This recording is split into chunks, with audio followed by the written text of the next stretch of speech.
Happy Wednesday, everyone. It's Achra Kedoshim, Hai Ir Tufshim Paivuv on Edge. My name is Gershy Schwarcz, and welcome all on Edge today. And it's April 22nd, 2026, and you know all what that means. That Trump hit the snooze button on the ceasefire. Your daily report of the news of the last 24 hours, powered by Yiddish24, provided to you by The Click. The snooze button on the ceasefire feels like I do when I want to wake up in the morning and I don't really want to wake up, but I want to wake up, but I don't want to wake up. I do want to wake up, but I know I have to wake up. I still press the snooze button indefinitely, not knowing exactly when the time is supposed to be. But sources have told me that it means Sunday. We haven't heard it directly from the president himself. So far, we have great news, President Trump says. And before we do the great news, one thing I do know, that we are for sure, we're very sure, because we are Jewish and we stick to Sefira, and we know the Sefira Swaim of today. So if you didn't count it, here it is. The great news is that Trump just announced that the 8 women that were going to be executed today in Iran, he asked them please not to. They are going to be released, he says. 2 of them are going to be still in jail for 1 month. The rest are going to be released. I think it was 8 or 6, I don't remember exactly, but we'll get to it soon. In the meantime, today is, like I said, is the 20th of the Omer, and today's Yesod Shabbat Teferis is significant. You know why? Because the Yutzad of my grandfather passed away about over 16 years ago. Don't remember exactly the count of the time, I can't remember, but the point is, he passed away very young, in his 60s, and he was a Ish Nifle, Ish Talmud Chochem. This is him. Reb Shammai Avruam ben Reb David Leise. Somebody took the picture and put it in AI, made it move, but whatever. Anyway, this is him. And I would say he was the Eli Stefansky of his times. Many, many, many students could testify for that. Talmud Chochem, completed Shas over 5 times. Eli Stefansky himself said it yesterday. Okay, now so here's what you've missed for today. Okay, Hezbollah Yamach Shemam v'Zichram just bombed Israel, totally wrecking the ceasefire. This morning, President Trump just pushed back his deadline with Iran, again, like for the 100th time, I'd say. And later in the show today, Elon Musk's SpaceX is looking to buy a brand new company in a crazy deal worth trillions of dollars. And he also pushed out the new robotaxi, and as well the robotaxi feature, which is a feature on your regular Tesla Model Y, I think, the new ones, with the A4 chip, that is basically self-drive, right? You all know that already for those of you who own Teslas. And it means that you'll be able to leave your Tesla in your parking lot or in the office, when you're not using it, and just hit the robotaxi feature on the app, and it goes for a ride, picking someone up. And the only thing you have to worry about is cleaning up the coffee stains and whatnot. You're getting paid for it, obviously, but yeah, for cleaning, I'm not so sure. Anyway, we're covering all that and more on Edge, but Koidem Kol, first of all, we have to acknowledge, our sponsors in the room. Obviously, we have YS Capital Group. But before we do YS Capital Group, I want to tell you about my course. Well, I'm not going to tell you about my course on the show, obviously. You're going to call me and I'll tell you then. Okay, so call me on 845-671-1775, press 1, and you'll get to speak to someone who will give you the entire, all the information you need to know to see if this course is made for you. Okay, now, YS Capital Group is there for you if you ever need a loan for an investment. Okay, 718-831-2168. You already know what YS Capital Group is good for, and they're good for their money, I can tell you that, because it's not like a broker to a bank. It's a different story. They're all good, all great, all amazing. But YS Capital is a direct lender, so there you go. You cut out the thing in the middle, and you just goes directly to him. The answer is yes. If you're asking me, the answer is yes. Ask him. 718-831-2168. All right, now let's jump right into the breaking news. Hezbollah completely broke the ceasefire today by shooting rockets. Now listen to this. The IDF spokesperson officially came out and announced that the deal was officially breached. Sirens were going off all along the Lebanese border up in northern Israel. First, it was because they spotted a swarm of UAVs, which is basically unmanned aerial vehicles, unmanned drones flying all together in a swarm. But right after that, they started firing rockets straight at the soldiers and civilians in the area of Rabal Talithin. Now, Hezbollah actually stepped up and took responsibility for the attacks proudly. They are claiming it was their response because they think Israel broke the ceasefire first. But Israelis are saying a completely different story. The 2 Hezbollah spies who got killed were obviously spies who crossed the ceasefire line in southern Lebanon. Thankfully, nobody got hurt, but the people living in southern Lebanon are not sticking around to find out what happens next, and they are packing up and running north to the cities like Beirut and Sidon because they are terrified of how Israel is going to hit back, and rightfully so. True enough, Israel is already hitting back, and bigly, like Trump likes to say. The IDF just rolled out some of its brand new weapons against Hezbollah. The Roem Howitzer. It's basically a massive self-propelled cannon with AI, I guess, and it's doing some serious damage, might I say. It like goes, nobody has to be there. Now, plus, like a full self-drive, like a Tesla on steroids with a cannon on it. Now, plus, an Israeli drone hit a target near the Al Jabur over in Lebanon's western Bekaa Valley last night. According to Lebanon's news, one person was killed and 2 others were injured. Meanwhile, down south, near the Yellow Line, the IDF in Gaza, the IDF took out another terrorist yesterday. His name was Khamis Mohammed Khamis Qassam. This guy was bad news. He directed attacks against Yidden in Israel throughout the entire war now. Also, we had a wounded Hezbollah fighter just straight up surrendered to IDF forces in southern Lebanon. He's currently being questioned by the military intelligence unit. IDF Chief of Staff Eyal Zamir gave a stark warning, a very strict warning, might I say, at the military ceremony, the 87th, today, Yom Ha'atzmaut, saying that the IDF is ready to go and completely prepared to jump right back into major combat everywhere if they have to.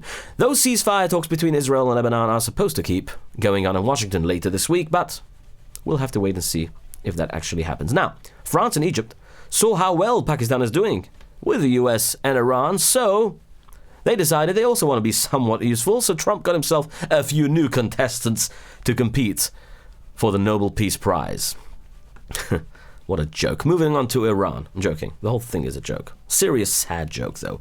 Moving on to Iran. President Donald J. Trump. By the way, I did speak about my grandfather today. I just want to say, sorry, from these things to that, the contradiction is like, okay, the contradiction of the feeling I'm feeling right now. Bear with me for a second. I know. I'm going to be telling you a story about my grandfather. If you are okay with it, an interesting story at the end. Okay, now, moving on to Iran. President Donald J. Trump just hit the snooze button and extended the U.S. truce with Iran, and he left it completely open-ended. He made a call exactly 31 hours before the deadline was supposed to hit, which is tonight. Who asked for this? Well, mediators from Pakistan, including their Prime Minister Shahbaz Sharif and the military chief Field Marshal Asim Munir. Trump actually posted about this on his Truth Social account. He wrote, "We have been asked to hold our attack on the country of Iran until such time their leaders and representatives can come up with a unified proposal.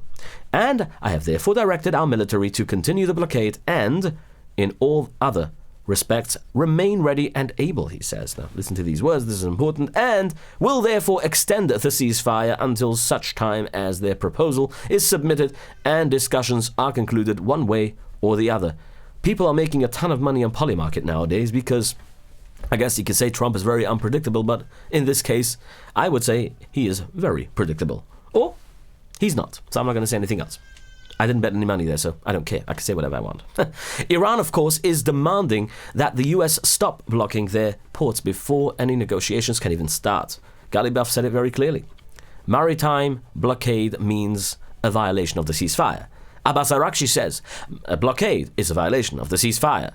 But I guess he's saying it because the IRGC inside of Tehran are very conflicting, they're fighting with each other. So one wants to make peace, the other one doesn't want to. And they're all saying terrible things about America, about Trump. So it's not really, there's no two ways about it. And I guess Trump knows that, so whatever. They know, but we don't, we how does Candace Owens say? We know, but we don't know we know. Or whatever she says. Anyway, but Trump and his Treasury Secretary, Scott Bessent, were like, nope. The U.S. Navy blockade is still staying right where it is. Trump also asked Iran to release 8 female prisoners, like I said, and he said he's doing that would be a great start to our negotiations. These women were reportedly locked up just for protesting against the Iranian government. Trump is basically saying, show us some goodwill and we can build some trust, and that's exactly what they did, or they said they did. You can never ever trust such a terrible regime. We all know that what they're capable of. We've seen what they're capable of. So, the world has suffered from them. That's the truth. That is the truth. Now, go check it up if you don't believe me. Now, people are just afraid to go check it up because today's social media world is all about the lies Like, for example, a Houthi was a sniper, shot a young girl, a young kid. And the post online there was two posts. One was the true story, one was the fake story. Fake story was obviously got killed by Israelis or whatever, something like that. And it got like 20,000 likes. The post on X that basically got the least likes was the true story. Iran's foreign ministry spokesperson, a guy named Ismail Baghaei, barely even acknowledged the extension. And he just said Iran will take action wherever they feel the time is right to protect what they have built. And they said that they have their predetermined targets that they are ready to strike. That's what they said, if they need to. But, get this, even with the ceasefire extended, the Islamic Revolutionary Guard Corps still fired shots at two huge container ships near the Strait of Hormuz. The ships were hit, and one took very heavy damage to its bridge. None of the crew members were hurt, obviously, and there were no fires or massive oil spills. Iran is claiming these two ships, the MSC Francesca and the Apaminodes, were sailing around without the right permits, and they officially announced that they seized, I think it's these two ships, or another two ships that they seized, and it's apparently now a whole geopolitical issue. All right, not sure if it's true. Remember yesterday, we told you that Vice President J.D. Vance was supposed to take a massive 15-hour flight to Pakistan. Well, Trump abruptly cancelled his ticket, maybe because jet fuel is very expensive. I'm kidding, not because of that. Instead, Vance stayed in Washington for a super important meeting. He sat down with Trump, Secretary of State Marco Rubio, Secretary of War Pete Hegseth, CIA Director John Ratcliffe, and Joint Chiefs Chairman General Dan Kane. It was a very important meeting. It was such a big deal that envoy Steve Witkoff and Jared Kushner literally turned their planes around from Miami just to be there. Even the U.S. ambassador to Israel, Mike Huckabee, was called all the way back from Jerusalem to attend the meeting in Washington. According to the news site Axios, one source said Trump is willing to give Iran another 3 to 5 days to get their act together, but it's definitely not going to stay open-ended forever. Or, I'm not going to say anything else. You go and polymarket. Okay, so why the delay? The US thinks Iran is totally falling apart from the inside. Now, ever since Israel took out that top Iranian official, Ali Larijani, for those of you who remember him, he's in the picture seen there. He's one of the deadies there together with Khamenei, who, by the way, wasn't buried yet. Just saying. Ayatollah Ali Khamenei, the head of the snake, isn't buried yet. His body is still cold. Now, back in March, Tehran has been completely paralyzed, for those of you who remember. Now, the guy who replaced him, Mohammad Bagher Zolgadar, that's the guy that replaced Ali Larijani, cannot get the civilian leaders and the military extremists to agree on anything, which is the IRGC. Civilian guys like Foreign Minister Abbas Araghchi and the Parliament Speaker Mohammad Bagher Ghalibaf literally or really want to negotiate, or they say they want to, maybe under pressure. But they even tried to announce that the Strait of Hormuz was back open, and then it got impeachment threats. But the military commander of the Islamic Revolutionary Guard Corps, now General Ahmad Vahidi, literally refused to listen to them, and he said as long as the US blockade is up, the Strait of Hormuz stays closed. Or he says so because America closed it, so I'm not really sure what he's saying. Now everybody is just sitting around waiting for the supreme leader, Mujtaba Khamenei, who is not to be seen or heard of yet. You know, like one is dead and the other one is absent. I'm not sure exactly what's going on. So basically, his father's dead, for sure, that's what we know, I guess, and he is absent. And he hasn't been seen or heard of. Have you seen him? So they're waiting for him to give an official order today. Now, the Mossad put out a message in Persian to mock the Iranians, obviously. What's the news on Khamenei? No, not the one in the fridge, the other one. The cardboard one. Anyway, Trump went back on Truth Social and posted, Iran is collapsing financially. They want the Strait of Hormuz opened immediately. Starving for cash, losing $500 million a day. Military and police complaining that they are not getting paid. SOS is his post this morning. U.S. Treasury Secretary Scott Bessent also chimed in, saying Iran's oil storage facilities on the Karga Island, pronounce it Karga Island, are going to be completely maxed out in just a few days. Once those are full, their fragile oil wells will literally have to shut down entirely.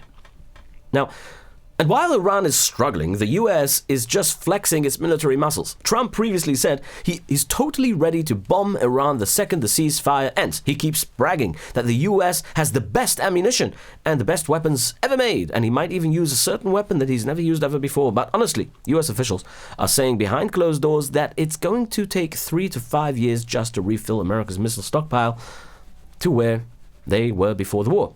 Because of that, the Pentagon is pushing very hard for a massive budget boost in 2027, specifically for drones and air defenses. Not everyone thinks Trump is making the right call, though the Wall Street Journal actually called Trump a loser, in other words, for extending these ceasefires over and over again, like for the 100th time. Now, they explained that Iran thinks Trump is just desperate to avoid a huge war, which actually gives Iran the upper hand. The Journal, is an op-ed, warned that every time Trump hits pause, it just gives Iran more time to get their military and politicians organized. While the US loses all its bargaining power, that gives them the upper hand, obviously, right? Because they see Trump already shot back at them, calling the WSJ, the Wall Street Journal, failing, and fake news, with a whole long Megillah on truth, a Megillah's Truth Social, which I'm not mechiv to read out here because I was already yotze with the other ones, right? Okay, and honestly, Tehran didn't even ask for this truce. Over in Iran, they are literally holding military parades in the Revolution Square, showing off missiles with huge crowds chanting, "Death to America! Death to Israel!" That's what they're chanting the whole time. Commander Ali Abdullahi from their central headquarters came out and threatened that his forces are totally united. He warned that they are ready to deliver massive instant responses to any enemy threats. They're not giving up. Even if they're crippled financially, they have no money, they'll still do it. Another spokesperson, Ibrahim Zolfagari, or his AI self. You know, you heard that the Israelis claim that he's AI made because he never showed himself publicly, but people say he isn't, he is. Anyway, said that everything is, Mr. Trump, everything is ready for Major Shihad aimed at the complete destruction of all U.S. economic interests in the West. Anyway, that's what he said. I also didn't. In the Asia region. So yeah, they're not exactly sounding peaceful. Okay, now, to make things worse, 14 different people and companies across the Middle East just got caught helping Iran rebuild its weapons. We're talking about groups from Iran, Turkey, and the UAE. This all dropped the exact same week a dealer got busted for trying to send Iranian-made weapons into Sudan.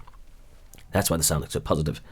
By the way, remember that ship the US just seized in the Strait of Hormuz yesterday? I announced it. Turns out it was coming from China, and it was packed with enough chemicals to make hundreds of ballistic missiles for Iran. Donald J. Trump is actually calling it a Chinese gift to Iran. And Nikki Haley says it proves China is helping keep the Iranian regime in power.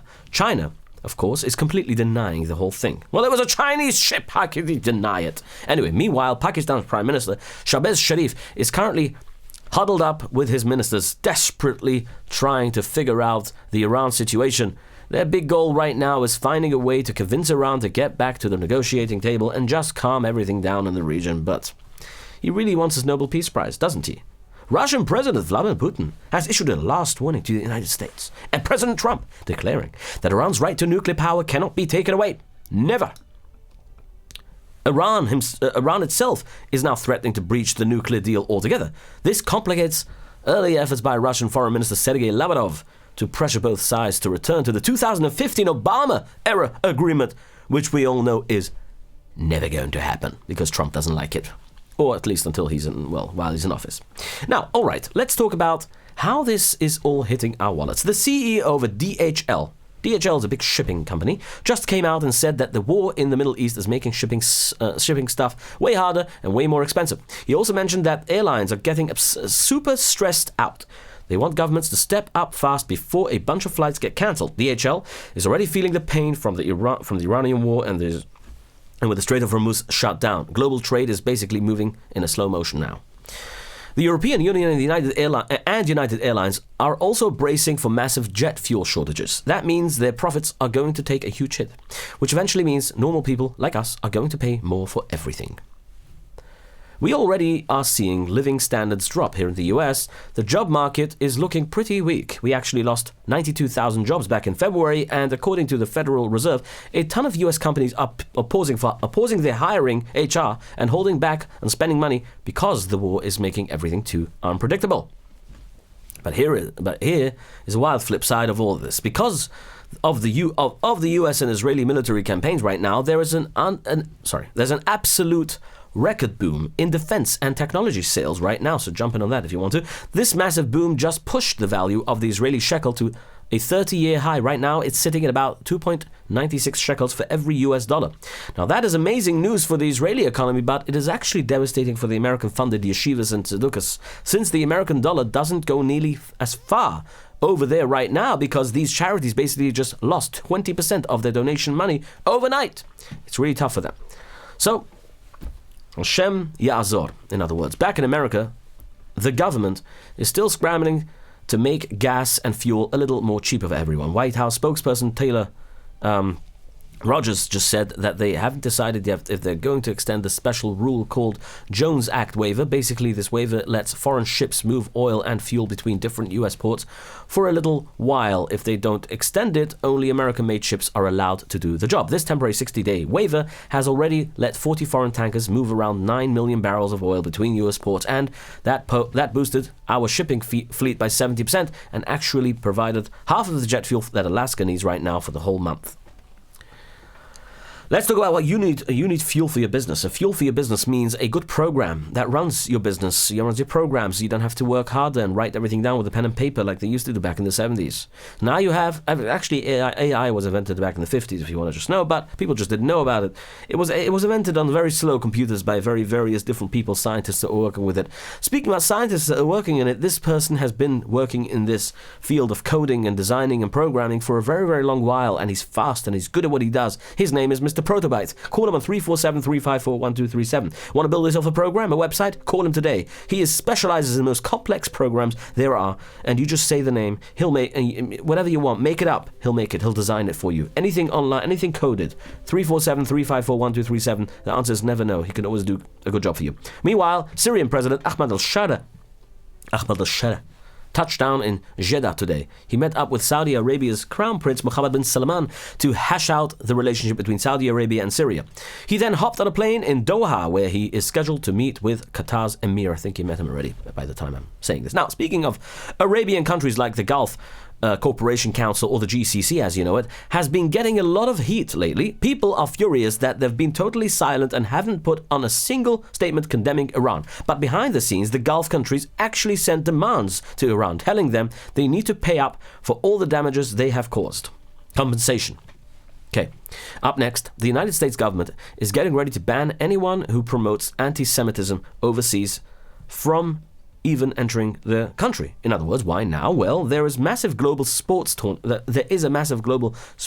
right now happening here next year, and it's going to bring in teams and fans from all over the world who might be anti-Semitic. So they're making very sure that nobody's allowed to the country if they are anti-Semitic. Rabbi Yehuda Kaplan, who is the U.S. Special Envoy to monitor and combat anti-Semitism, is one who announced these new travel restrictions. He told the Jewish Telegraphic Agency, coming into this country is a privilege, not a right. He said, the President and the Secretary of State are making it perfectly clear. If you want to spread hate and chaos in this country, you are not welcome here. Rabbi Kaplan said that this is a huge warning right before the games start, the FIFA games, right? The World Cups, showing that the whole administration is taking a super hard line against hate crimes. Let's hope this lasts, and let's hope this is actually effective. Okay, the next story here is completely wild. The U.S. Southern Poverty Law Center just got charged for secretly funneling millions of dollars to actual members of the Ku Klux Klan, the neo-Nazi networks. Yes, you heard that right. Prosecutors are saying the group said all this money the group paid all this money to informants that they planted inside these violent hate groups. A federal grand jury formally charged the organization with fraud and money laundering yesterday, and the Department of Justice just dropped the news, basically accusing this far-left civil rights group of manufacturing racism just to justify keeping themselves in business. Acting Attorney General Todd Blanche said their behavior is completely unacceptable and made sure to mention that these charges are totally based on facts and not on politics. Okay, now, also in Europe, Ireland, Spain, and Slovenia were trying to get the European Union to completely pause parts of its massive trade deal with Israel. They were super angry about the war in Gaza, and of course they were also making accusations about Yidden, settlers causing violence in the West Bank, Judaism area. But Germany and Italy stepped in and said absolutely not. Right now, the EU, it's a little contradiction because I thought Italy was to cancel one of his deals that they have with them. I don't know. Anyway, right now the EU is completely split. Some countries want to punish Israel, but others refuse to do it. The plan to stop the trade deal ended up failing anyway because it just couldn't get enough votes. But the EU foreign policy chief, Kaja Kallas, warned that they could still block the deal later if more countries end up changing their minds. Why is that important to say? I don't know. Anyway, British Prime Minister Keir Starmer is in massive trouble. Like I said yesterday, he might be about to lose his job. And here's what happened. Starmer wanted to give a huge job to as an envoy in America to his ally, Peter Mandelson. But the nation's security team said Mandelson failed his background checks and was a security risk. Starmer told the public he was unaware of the security lapse and never knew about this warning. But on Tuesday, a fire top official named Ollie Robbins testified and said Starmer is not telling the truth. He's lying. Robbins described the pressure his team faced, saying the Prime Minister's office bullied them to ignore the rules and expedite the envoy's appointment anyway. He even said Mandelson was allowed to look at top secret files before the war ever cleared. Before he was ever cleared. Excuse me. Now everyone in London is furious. Newspapers are calling Starmer a dead man walking, with critics noting he looks less like a prime minister and more like a lawyer desperately trying to defend himself. Even his own top team members are turning against him. His political party is already trying to figure out how to fire him, and how to impeach him. People say it is only a matter of time before he is forced out. Well, London, brace for impact. I don't know what's coming and who's replacing him. You better hope it's someone better. Anyway, over in the U.S., Democrats in Virginia just pulled off a massive win.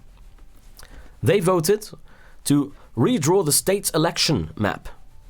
It's a process called redistricting, if you don't know. And it's basically deciding who gets to go to Congress for the next 10 years, next decade. Right now, Virginia is pretty split. Democrats have 6 seats and Republicans have 5. But this brand new map is going to give Democrats a 10-1 advantage. Because of this, 4 Republican lawmakers are going to be forced to run in districts that heavily favor Democrats this November midterm elections. It's getting heated. The vote was incredibly close, with 82% of the ballots counted already. The yes side had 50.3%, and the no side had only 49.7%. It's very tight. Anyway, they're still finalizing the exact numbers. Virginia. This whole race was widely expensive. It cost almost $100 million, with Democrats dropping at least $64 million into the fight. Republicans are so unhappy with the result that they are promising to take this all the way to the Virginia Supreme Court. This national map battle really took off after President Trump pushed lawmakers in Texas to change their maps and also redistrict to add 5 more Republican seats. Even though Republicans are worried Texas might only gain 2 or 3, Democrats are now striking back everywhere. Out in California, Governor Gavin Newsom is redrawing his state's map as well to add up to 5 new Democratic seats. Between California and Virginia, Democrats have actually gained more seats than Republicans have and will have a slight advantage across the whole country. But the fight is far from over. House Minority Leader Hakeem Jeffries of New York is warning that the spotlight is now shifting to Florida. Governor Ron DeSantis is hauling the Florida legislature back into a special session next week to redraw their maps. DeSantis is looking at plans that could give Republicans 2 to 5 more seats in Florida. In response, Jeffries is promising maximum warfare, saying Democrats will target 8 Republican incumbents if the maps are indeed changed. Maps are shifting in other states too. Republicans are trying to add 2 seats in Ohio and 1 in North Carolina and 1 in Missouri. Meanwhile, in Utah, a court forced them to make a map that gives Democrats another likely seat. And in Indiana, Republican lawmakers actually ignored pressure from the White House to redraw the map in their favor because I guess they were scared of the Democrats. Now, let's talk about money. Kevin Walsh, the guy Trump picked to run the Federal Reserve, had to face the Senate today. He made it crystal clear. that he is not going to just take orders from the White House. During his hearing, Walsh straight up said he is nobody's sock puppet. Basically, a puppet that you just a puppet, a sock puppet. Anyway, he swore that he hasn't made any secret promises to Trump about lowering interest rates. The Democrats grilled him a lot about his past connections to Jeffrey Epstein, but Walsh totally defended himself. He also said he wants to completely shake things up at the central bank. He believes the Federal Reserve needs to stop hoarding so much money and focus entirely on keeping prices stable for every American. And he thinks they need to stop getting involved in stuff that isn't their main job. Even after all this talk, the Senate didn't confirm him today because the different political groups just couldn't agree to each other. Speaking of the Federal Reserve, the Department of Justice is currently investigating the current Fed chairman, Jerome Powell. They are looking into how much money was spent on renovating their headquarters. A lot of critics think this is just a sneaky way for Trump administration to pressure Powell to leave. Republican Senator Tom Tillis is actually so annoyed by it that he's refusing to vote for Walsh until the DOJ officially drops the investigation against Powell. Senate Majority Leader John Thune is begging the White House to just drop the drama so Republicans can finally get the new chairman confirmed. But Jerome Powell is totally standing his ground. His term doesn't expire until May 15th. And he said there is zero chance he is stepping down while he is under investigation. If Walsh isn't officially confirmed by that deadline, Powell plans to just stay in his seat as the temporary acting chairman. All right. Finally, let's talk tech. Elon Musk, the company, SpaceX, just locked in a deal to potentially buy an artificial intelligence company called Cursor. The price tag, an insane $60 billion US. And even if SpaceX decides not to buy them later this year, they still have to pay $10 billion just to start a new partnership. This move pushes SpaceX way deeper into the super profitable world of AI tools for developers, which are basically programs designed to help software engineers. Cursor is a company out there in the Silicon Valley that uses AI to completely automate the writing of computer code. It is basically does their typing for you. It's like Claude, basically. This massive deal proves that Elon Musk is trying to turn SpaceX into an absolute powerhouse of artificial intelligence. He's hyping everything up right before a potential IPO, which is when a private company first offers its stock for the public to buy. Now, if you understood this, great. Now let's go to the next thing. Wall Street thinks this IPO could be the biggest one in history because this all comes right after February when SpaceX bought XAI, which is Musk's other massive artificial intelligence company. By the way, do you use it even? Do you use Grok? Does anyone use Grok here? Anyway, that mega merger made the whole combined company worth a mind-blowing $1.25 trillion, my friend. And for a closer, the Trump administration is now in advanced talks regarding a rescue package for Spirit Airlines after the budget carrier reportedly reached out for an emergency bailout. Spirit Airlines is known for selling cheap tickets, but right now the company is in deep financial trouble with massive debt, terrible climbing costs, and shutdown risk that has hit a critical level. President Donald J. Trump spoke about the situation on Tuesday and noted that 14,000 jobs are on the line. He said he would love for somebody to buy Spirit Airlines, raising the prospect of a merger or direct federal support. But Transportation Secretary Sean Duffy has previously stated that he has serious concerns about a rescue plan. Duffy warned that giving government money to Spirit Airlines might just be putting good money after bad, which is, yeah. Anyway, and that's our show once again. My name is Gershy Schwarcz, but I'm not done yet. Like I said, we need to talk about a few things. But before we talk about these few things, Kliger is in line. You have to get Kliger, 845-335-3343. Go on to Kliger.com. Arrive Express, 845-254-1111. It's Monroe. Arrive Express here in Rockland County, 845-622-1111. Go on to ArriveExpress.com. And now let's talk about my grandfather. My grandfather was a great person. The story starts with in Galicia. He lived in Galicia with his family. And when the pogroms started, he had to move. They had to they fled to Vienna with his family. His father, Reb David Leiser, Hashem Yinkum Dumoy, was a wealthy, Belzechused, a wealthy man, and a massive Baal Chesed. Tragically, he was taken by the Nazis, arrested one day, just one blue moon, I don't know when it was exactly, and then they tried, my grandfather's mother, Rivka Laya, she tried so hard to try and get her father back, her husband back. But to no avail. Nobody came to her rescue. Obviously, nobody helped her, because back then it was terrible times for the Yidden then who lived there. Nazis returned back to their family once again, but this time with a box, and said, "Here's your husband." Box full of ashes. Shem Yinkum Duma, like I said, these are the Shumaridim. My Zaidi then escaped on the Kindertransport to London, and he was desperate to find a yeshiva and a rebbe. And he did. He found a yeshiva and a rebbe. And he found just the guy, Dayan Reb Elia Lopian, the tzaddik ador of the generation who lived in London at the time in Golders Green. He learned, I think somewhere near Golders Green, he learned with the Chavrisa, and from then on, hundreds of people can testify today that my Zaidi was the ultimate teacher. Many say that he instilled in them the Talmud Gemura. When he arrived in England as a 19-year-old refugee, he had to serve in the RAF, the Royal Air Force, the English military, right? He became an engineer who repaired radios and communications. To make a living, he used this incredible mind and to become a mathematician. He went to Imperial College, earned himself a doctorate degree in math, and gave lectures to thousands at the college, at Imperial College.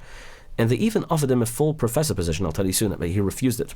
Now, under the guidance of Reb Elia Lopian, obviously, he infused everyone around him with Torah. My Zaidi. He told him to go and keep on learning, keep on giving shiurim in college. Even while lecturing at the college, he wore his full Hasidic levish with pride, and they all respected him for it. Every single day, he would give several Gemara shiurim to hundreds of Yidden who were thirsty for Torah. Dr. Rubner, our family doctor, said he got his true taste for learning Gemara directly from my Zaidi. It reminds me of the emails that I see from Eli Stefanski all the time, people telling him how he instilled the Talmud of Gemara back again to them. It was fascinating to see so many examples just like that, and I still get messages from people that knew my grandfather. He actually turned down the professor position because he said he made enough money for Shabbos, and he didn't want to busy himself with non-Torah matters, so he continued his lifelong mission, which is basically doing constant chesed and learning Torah every single day. He completed Shas over 5 times or more over the course of his short life, 50 years. He passed away in his 60s. A young man, an enthusiastic man. He loved engineering, loved his family. He loved his spare time engineering, obviously. He loved Torah, but I'm saying he loved engineering as a hobby. So he kept on, I remember him repairing radios and his cars. He had a famous Armstrong Siddeley, for those of you who remember. Busy repairing the cars and always like putting, finding all different gimmicks and ways to fix things on his own.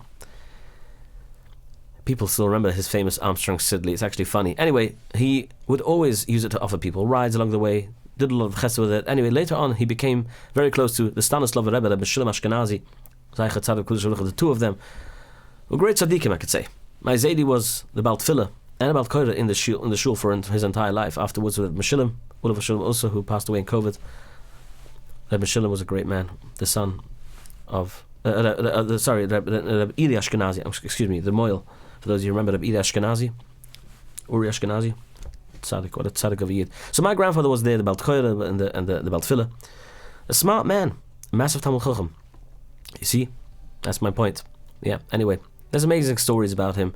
His legacy. He left a beautiful legacy in this world, and I just wanted to take my time at the end of the show to do all this, because I know if most of you ran out of patience throughout the time, I didn't want to keep you busy. I know you came here for the news, so for those of you stuck around, thank you so much for sticking around with me, and have a wonderful day, and we'll see each other next time tomorrow. Your daily report of the news of the last 24 hours, powered by Yiddish24, provided to you by The Click.